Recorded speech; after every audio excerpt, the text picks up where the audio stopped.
भारत जहाँ की भूमि को पूज्य और पावन माना जाता है, और इसका प्रमुख कारण है यहाँ पर महान आत्माओं का जन्म लेना और जन्म लेकर इसे पवित्र और पावन बना देना।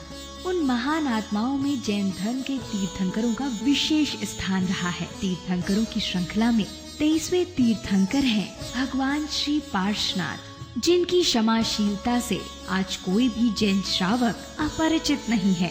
उन्हीं क्षमावान और उपकारी प्रभु के गुणों की भक्ति से पूर्ण काव्य है कल्याण मंदिर स्तोत्र, जिसमें आचार्य कुमुद चंद्र ने भक्ति के साथ अपार श्रद्धा को भी समाहित किया है, जिसके कारण ये 44 काव्यों वाला स्तोत्र चमत्कारों का पिटारा हो गया। आइए हम प्रभु के गुणों को जीवन में धारण करें। इस मंगल भावना से इस स्तोत्र के द्वारा प्रभु पार्श का स्मरण करते हैं। कल्याण मंदिर मुदारम वद्य भेदी भीता भय प्रदमनिंदत मंग्रे पद्म संसार सागर निमज्जद शेष जंतु पोतायमानमभिनम्य जिनेश्वरस्य। हे नाथ, जो उदार है, समस्त पापों का क्षय करने वाले हैं, जीवों के लिए भय से मुक्ति, मोक्ष दिलाने वाले एवं समस्त दोषों से रहित, संसार रूपी समुद्र से पार होने के लिए नौका के समान है, ऐसे श्री जिनेंद्र देव सबका कल्याण करें। यस्य स्वयं सुरगुरुर्गरिमाम्बुराशे स्तोत्रं सुविस्तृतमतिर्न विभुर्विधातुं तीर्थेश्वरस्य कमठस्मै धूमकेतो तस्याहमीश किल संस्तुनं करिष्ये।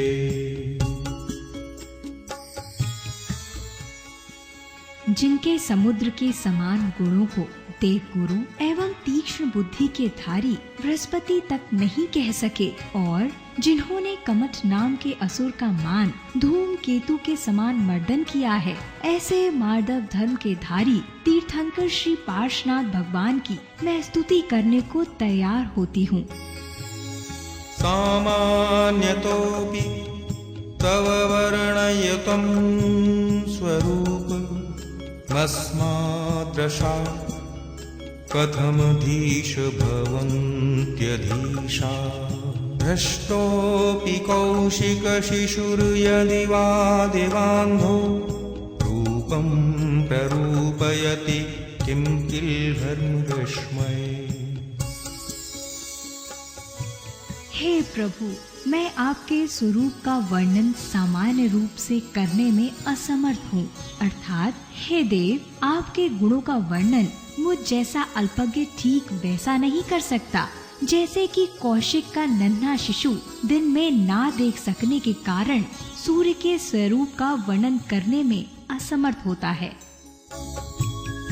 मोह क्षयादनुभवन्नपि नाथ मर्त्यो नूनं गुणानगणयुतं न तव क्षमे कल्पान्तवान्तपयसः प्रगटोऽपि यस्मान् मीयेत केन जलधेर्ननुरत्नराशि।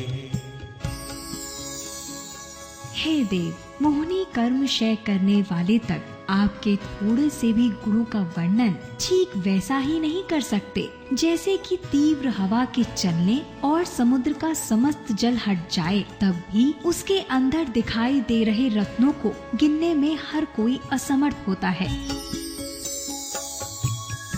अव्युद्यतोऽस्मि तव नाथ जलाशयोऽपि कर्तुं स्तवं लसदसङ्ख्यगुणाकरस्य बालोऽपि किं न निजबाहुयुगं वितत्य विस्तीर्णतां कथयते स्वाधियाम्बुराशे।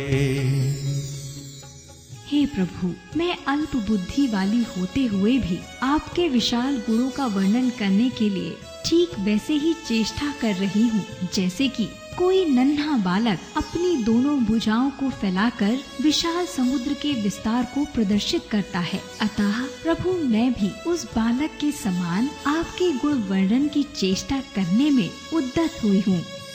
ये योगिनामपि न यान्ति गुणास्तवेश वक्तुं कथं भवति तेषु ममावकाशः जाता तदेवमस्मीक्षितिकारितेयं जल्पन्ते वा निजगिराननुपक्षिणोऽपि। हे देवाधिदेव, जब आपके गुणों का वर्णन करने में योगी जन तक असमर्थ हो गए, तब फिर मैं कैसे समर्थवान हो सकती हूँ। फिर भी जैसे पक्षी गण में सुंदर रीति के अभाव होने के कारण भी अपनी भाषा बोलते हैं, वैसे ही मैं भी अपनी सामर्थ्य के अनुरूप आपके गुणों का स्तवन करती हूँ। आस्थामचिन्त्य महिमाजिनि संस्तवस्ते नामापि पाति भवतो जगन्ति तीव्रा तपोपः तपान्थजनान्निदाघे प्रीणाति पद्मसरसः सरसो नीलोऽपि। हे जिनेश्वर, इस जगत में भटकते हुए प्राणियों को आपका नाम मात्र ही भवों निकालने में समर्थ है, तो फिर आपकी संपूर्ण स्तुति का क्या बखान करूं? क्योंकि हे देव, ग्रीष्म ऋतु में तीव्र गर्मी से व्याकुल हुए पथिक जब पद्म सरोवर के कमलों से ही प्रसन्न हो जाते हैं, फिर उसके जल की तो बात ही क्या कहना। रघुवर्तिन त्वय विभो शिथिलीभवन्ति जन्तो क्षणेन निबिडापि कर्मबन्धा सद्यो भुजङ्गममया इव मध्यभाग मौभ्यागते वनशिखण्डनिचन्दनस्य।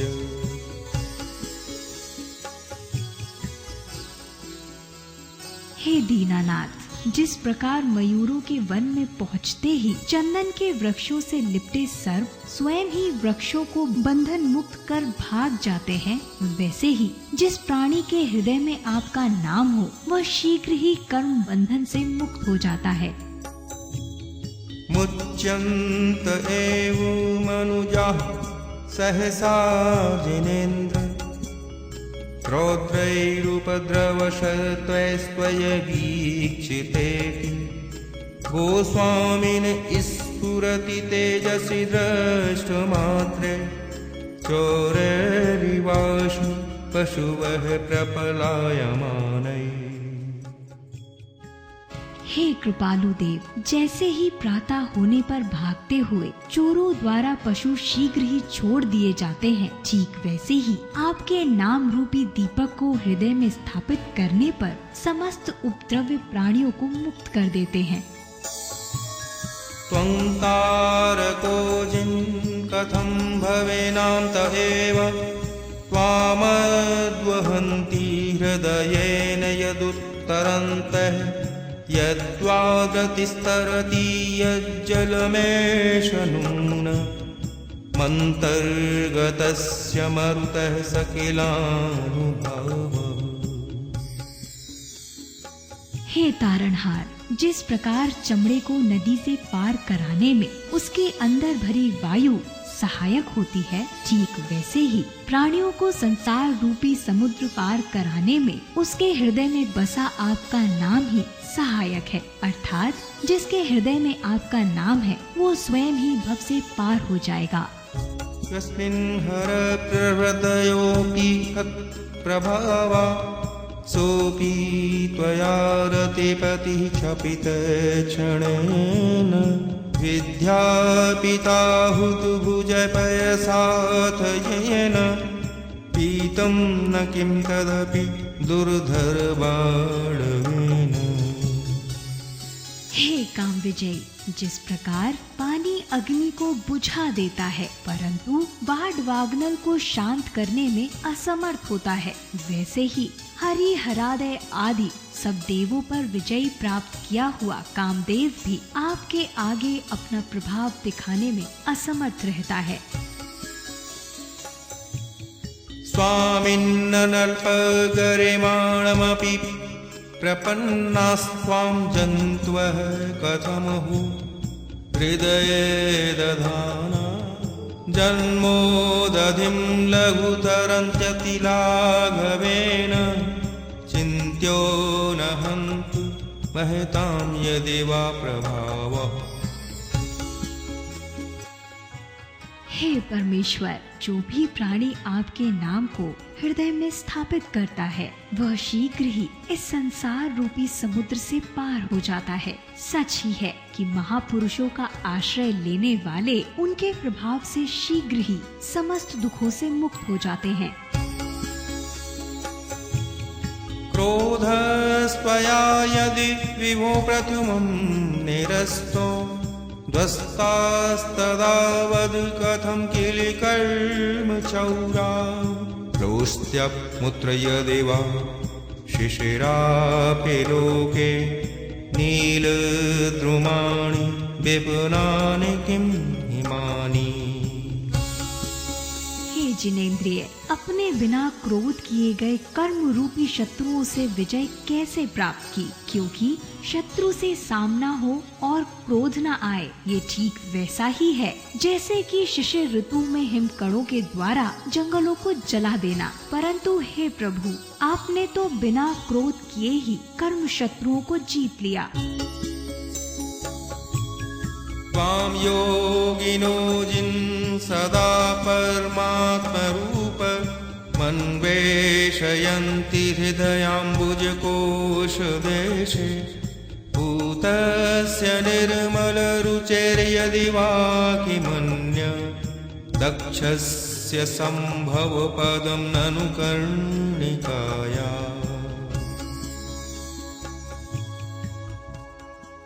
हे त्रिलोकपति, जिस प्रकार पवित्र और निर्मल कांति वाले कमल के बीज का स्थान कमल की कर्णिका में होता है, अन्यत्र नहीं, वैसे ही आप भी योगी जनों के हृदय कमल की कर्णिका में ही विद्यमान रहते हैं, अन्यत्र तुच्छ स्थानों पर नहीं। ध्यानाजिनेषु भवतो भविनः क्षणेन देहं विहाय परमात्मदशां व्रजन्ति तीव्रानलादुपलभावमपास्य लोके चामीकरत्वमचिरादिव धातु भेदा। हे प्रभु, जिस प्रकार स्वर्ण पाषाण अग्नि के संसर्ग को प्राप्त कर शीघ्र ही शुद्ध स्वर्ण में परिवर्तित हो जाते हैं, ठीक वैसे ही जो भव्य प्राणी आपका ध्यान करते हैं वे शीघ्र ही नश्वर शरीर का त्याग कर सिद्ध स्वरूप को प्राप्त करते हैं। अन्तः सदैव जिन यस्य विभाव्यस्ते त्वं भव्यै कथं तदपि नाशयसे शरीरम् एतत् स्वरूपमथ मध्यविवर्तिनो हि यद्विग्रहं प्रशमयन्ति महानुभावा। हे दीनानाथ, जो योगी जन आपका ध्यान करते हैं उनकी देह को नष्ट करना उचित नहीं है, क्योंकि हे देव, उस शरीर में जो हृदय है उसमें आपका विग्रह स्थित होने से वो भी पवित्रता को प्राप्त हो जाता है। आत्मा मनीषिभिरयं तद्भेदबुद्ध्या ध्यातो जिनेन्द्र भवतिह भवत्प्रभावः पानीयमप्यमृतमित्यनुचिन्त्यमानं किं नामनो विषविकारमपाकरोति।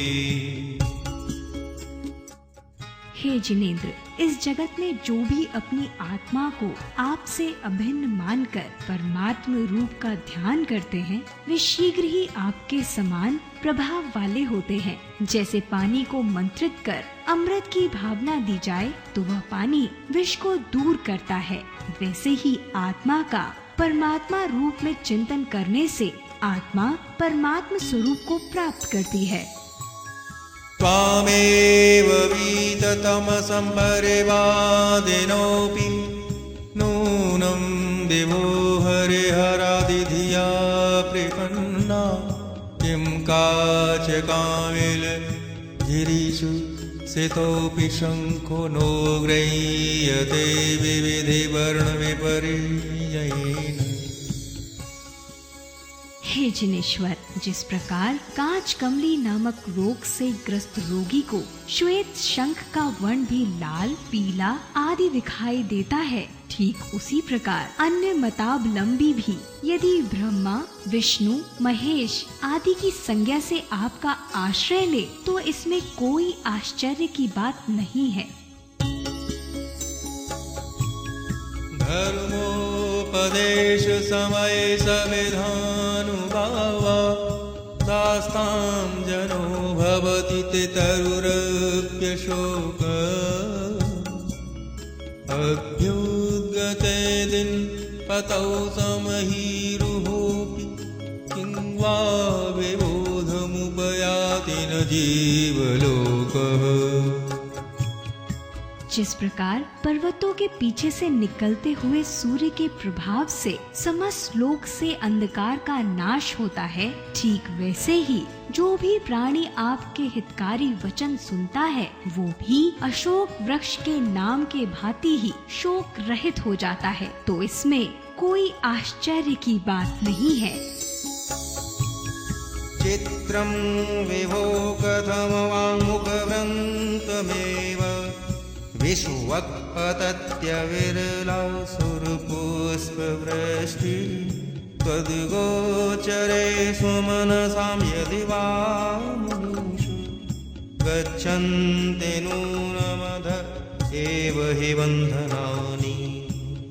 हे जगन्नाथ, जिस प्रकार आपके विहार में देवों द्वारा बसाए गए पुष्पों के कंद नीचे एवं पंखुड़ियां गिरने पर भी ऊपर रहती हैं, वैसे ही आपके आश्रय में रहने वाले अच्छे मन से युक्त प्राणियों के समस्त कर्म बंधन भी शीघ्र ही शिथिल होकर नीचे हो जाते हैं। स्थाने गभीर हृदयो दधि संधवाया पीयूषतां तव गिरः समुदीरयन्ति ये त्वायतः परम सम्मद संगभाजो भव्या व्रजन्ति तरसाप्यजरामरत्वम्। हे स्वामिन, गंभीर हृदय रूपी समुद्र से उत्पन्न हुई आपकी वाणी को विद्वान अमृत रूप कहते हैं। आपकी वाणी निस्संदेह अमृत ही है, क्योंकि जब भव्य प्राणी आपकी उस अमृत वाणी का पान करते हैं तो वह परमानंद का अनुभव प्राप्त कर शीघ्र ही सिद्ध पद को भी प्राप्त करते हैं। स्वामिन सुदूरमवनम्य समुत्पतन्तो मन्ये वदन्ति शुचयै सुरुचामरौहा यस्मै नतिं विदधते मुनिपुङ्गवाय ते नूनमूर्ध्वगतय खलु शुद्धभावा। हे देव, जैसे कि देवताओं के द्वारा ठुराए जाने वाले चवरों के समूह नीचे झुककर स्वयं ही ऊपर की ओर आते हैं, वैसे ही आपके चरणों में झुके हुए प्राणी भी शीघ्र ही ऊर्ध्व गति को प्राप्त करते हैं। श्यामं गभीरगिरं उज्ज्वल हेमरत्न सिंहासनस्थिमिः भव्यशिखिण्डिनस्त्वाम् आलोकयन्ति रभसेन नदन्तमुच्चैश्चामि करादृशिरशिवनवाम्बुवाः। हे कैवल्यपुरी के अधिपति, जिस प्रकार मयूर गंभीर गर्जना वाले ऊंचे और नवीन श्याम वर्ण के मेघों को उत्सुकता से देखते हैं, वैसे ही समवशरण मेरु पर्वत के शिखर समान में रत्न जड़ित सिंहासन पर विराजमान तीर्थंकर भगवान श्री पार्श को भव्य प्राणियों का समूह भी बड़े ही श्रद्धा से देखते हैं। उद्गच्छता तक्षितद्युत्मण्डलेन लुप्तक्षदक्षवीरशोकतरुर्बभूव सान्निध्यतोऽपि यदि वा तव वीतराग निरागतां व्रजति कोलसच्चेतनोऽपि। हे तेजवंश पुंज, आपके तेज से दिव्य अशोक वृक्ष निस्तेज हो जाता है और आपके वचनों को सुनना तो दूर, आपके दर्शन मात्र से ही चेतना सहित प्राणी राग आदि विकारों को छोड़कर वीतराग दशा को प्राप्त हो जाते हैं। भो भो प्रमादमवधूय भज ध्वमेन मागत्य निर्व्रते पुरीं प्रति सार्थवाहम् एतन्निवेदयति देवजगत्त्रयाय मन्येन दन्नभिनवसुरदुन्दुभिस्ते।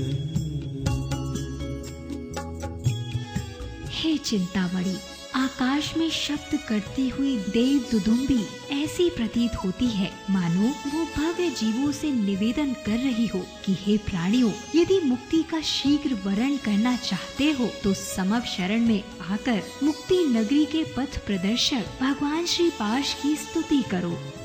उद्योतितेषु भवता भुवनेषु नाथ तारान्वितो विधुरयं वेदाधिकारः मुक्ता कलापकलितो रुसितात पत्र व्याजाति धृततनुध्रुवमभ्युपेत। हे त्रिलोक प्रकाशक देव, आपने समव शरण में तीनों लोकों को प्रकाशित करने वाली वाणी से जीवों को उद्धार किया है, जिससे लोक को प्रकाशित करने वाले तारे नक्षत्र आदि ऐसे प्रतीत होते हैं मानो कि वो अपने अधिकारों को छोड़ उल्लासित होकर छत्रत्रय का रूप बनकर आपकी सेवा में लगे हों। तेन प्रपूरित जगतत्रय पिण्डतेन कांति प्रताप यशस्सामेव संचयेन माणिक्य हेमर्जत प्रविनिर्मितेन सालत्रयेण भगवन्नभितो विभासि। हे प्रभु, समव शरण में आपके विराजमान होने से गंधकुटी की संपूर्णता प्रतीत हो रही है, क्योंकि हे देव, इस गंधकुटी का वर्ण नीलमणि, स्वर्ण और चांदी के समान है और प्रभु आपकी कांति नील वर्ण की, तेज का प्रभाव स्वर्ण वर्ण का और यश चांदी जैसा उज्जवल होने से उसकी संपूर्णता स्पष्ट नजर आती है।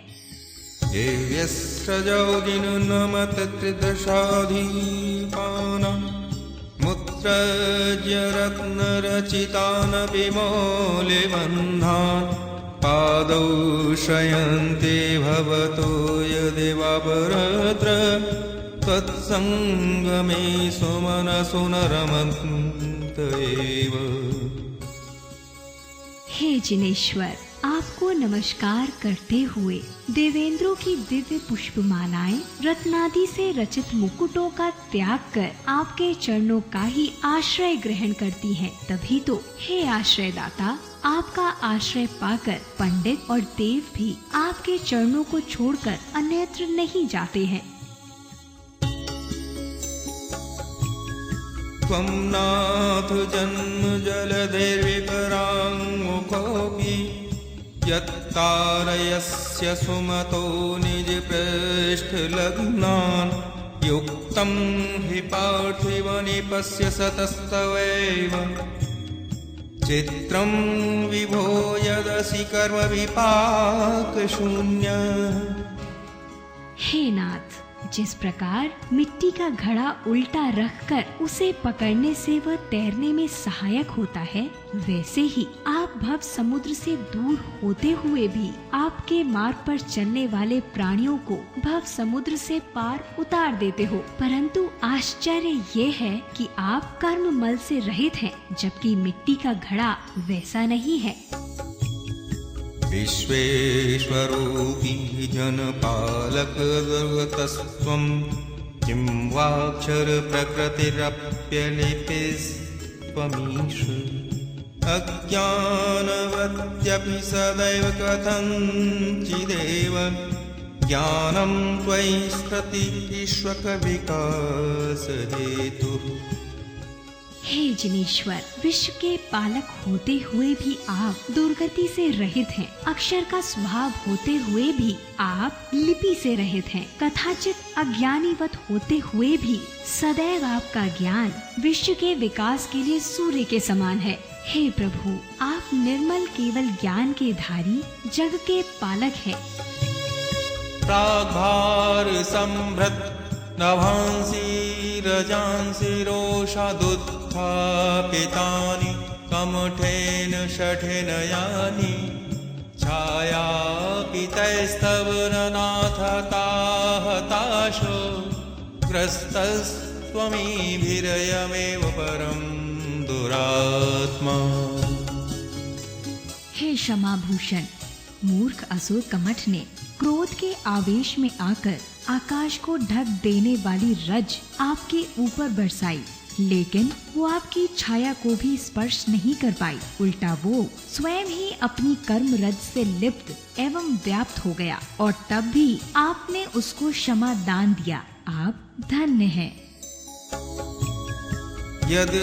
यद्गर्जदूर्जिति घनौघमदभ्रभीमं भ्रश्यत्तडिनय मुसलमांसलघोरधारं दैतेन मुक्तमथ दुस्तरवारिदध्रे तेनैव तस्य दिन दुस्तरवारिकृत्यम्। हे जिनेश्वर, रज की वृष्टि करने के पश्चात उस कमठ ने गर्जना करने वाले विशाल मेघ के समूह उत्पन्न किए, जिसमें से बिजली और मूसलाधार समुद्र जैसा जल निकल रहा था, जिसे तैरकर भी पार न किया जा सके। किंतु हे देव, वह संसार सागर का जल उस असुर के लिए ही दुख का कारण बन गया।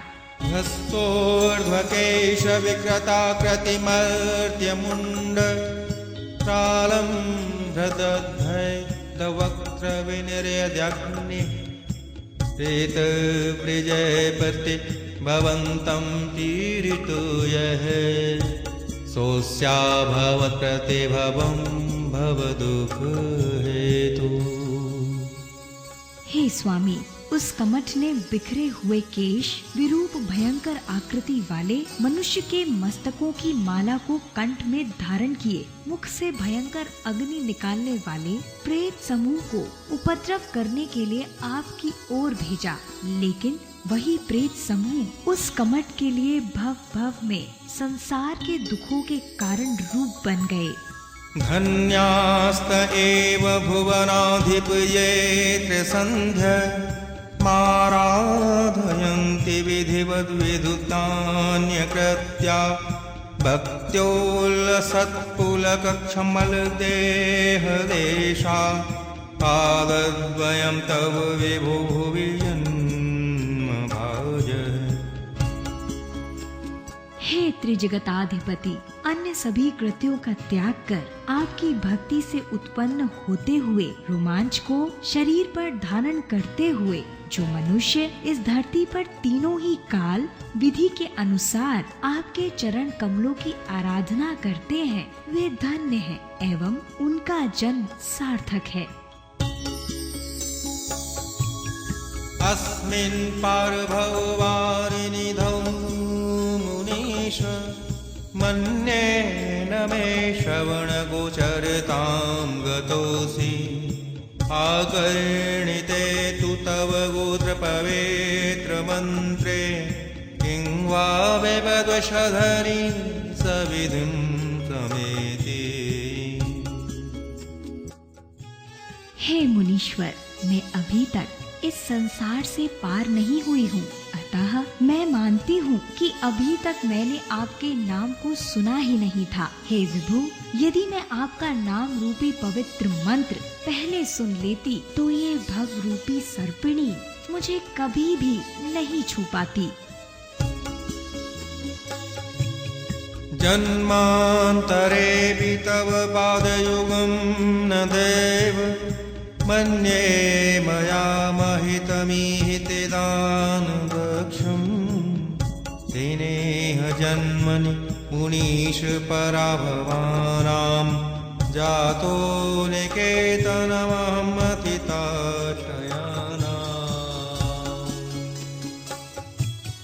हे देव, मैं मानती हूँ कि मैंने किसी भी जन्मांतर में भक्त जनों को वांछित फल देने में निपुण आपके चरण कमलों का पूजन नहीं किया, इसलिए इस जन्म में मैं चित्त को पीड़ा पहुंचाने वाले पराभवों का स्थान बनी हूँ। यदि मैंने आपके चरण कमलों की सेवा की होती तो मैं पराभव का पात्र नहीं बनती। नूनं नमोहति मीरावृतलोचनेन पूर्वं विभो सकृदपि प्रविलोकितोऽसि मर्मा विभो विधुरयन्ति मामनरथा प्रोद्यत् प्रबन्धगतयः कथमन्यथैते। हे विभु, मेरे नेत्र मोह रूपी अंधकार से ढके होने के कारण मैंने इससे पूर्व एक बार भी आपके दर्शन नहीं किए। यदि कदाचित दर्शन किए होते तो मर्म स्थान को भेदने वाले और कर्म बंधन की प्रवृत्ति को प्राप्त किए हुए ये कष्ट मुझे कदापि पीड़ा नहीं पहुँचाते। आकर्णितोऽपि महितोऽपि निरीक्षितोऽपि नूनं न चेतसि मया विद्धतोऽसि भक्त्या जातोऽस्मि तेन जनबान्धव दुःखपात्रम् यस्मात् क्रिया प्रतिफलन्ति न भवशून्या। हे लोक बिंदु, मैंने इससे पूर्व आपकी पूजा सुनी और देखी भी है, परंतु चित्त में धारण किया ही नहीं, इसलिए मैं दुख का पात्र बनी हूँ। क्योंकि सुनने, पूजने और देखने की सभी क्रियाएं भाव रहित हूँ तो वे फलदायक नहीं होती हैं, इसलिए मेरी ये सभी क्रियाएं निष्फल रही हैं।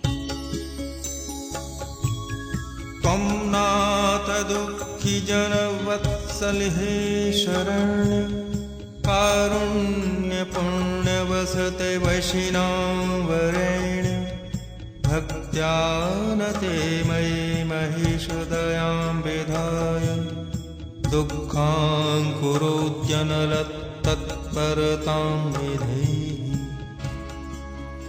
हे दया निधान, आप दुखी जनों के प्रति वात्सल्य दयालु हैं, शरण में आए हुए प्राणियों के लिए हितकर्ता हैं, जितेंद्रियों में आप सर्वश्रेष्ठ हैं, अतः मुझ पर दया करके मेरे दुखों के अंकुरों का विनाश करने के लिए आप तत्पर हो। निसख्यसार शरणं शरणं शरण्य मासाद्य सादित रिपु प्रथितावदातं त्वत्पादपङ्कजमपि प्रणिधान वन्ध्यो वन्ध्योऽस्मि चेद्भुवन पावन हतोऽस्मि।